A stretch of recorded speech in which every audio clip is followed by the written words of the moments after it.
তো এই মাছকে কি মাছ বলে তোমাদের ওখানে বলবে, আমাদের এখানে আমরা বাইম মাছ বলি। তো বাইম মাছটা কেটে ভালোভাবে ধুয়ে টুয়ে এখন হলুদ লবণ মাখিয়ে একটু ভেজে নেব। তো এই মাছটা আজকে রান্না করব। তো মাছটা একটু ভেজে নিই ভালোভাবে, তারপর রান্না করি। আর মাছটা রান্না করব পেঁয়াজ দিয়ে রান্না করব। তো তেলের মধ্যে, মাছ ভাজার তেলের মধ্যেই একটু জিরা আর পেঁয়াজ দিয়ে দিলাম। এখন পেঁয়াজটা বেশি ভাজবো না, হালকা ভাজবো।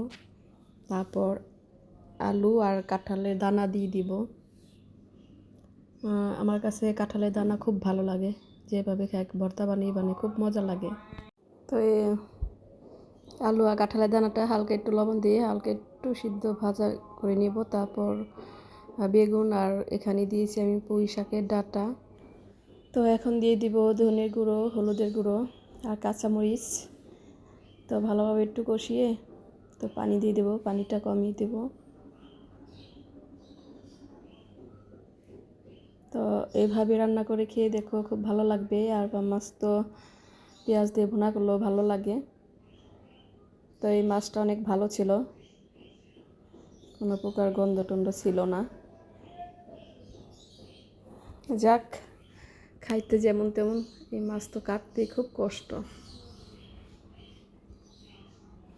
তো পানিটা দিয়ে দিলাম। এখন একটু ঝোলটা শুকিয়ে আসলে তারপর মাছগুলি দিয়ে নামিয়ে ফেলবো। হালকা একটু জিরার গুঁড়ো দিব, জিরা গুঁড়ো না দিলেও চলে। তো আমার রান্নাটা এখন এখানে মাছ ভেজে রেখেছি। মাছটা বেশি ভাজি নেই, হালকাই ভাজছি। এই মাছ বেশি ভাজলেও সমস্যা নেই। তা আমার তরকারিটা হয়ে আসছে প্রায়, মাছগুলি দিয়ে দিলাম। তার একটু ঝোল শুকিয়ে আসলেই নামিয়ে ফেলবো।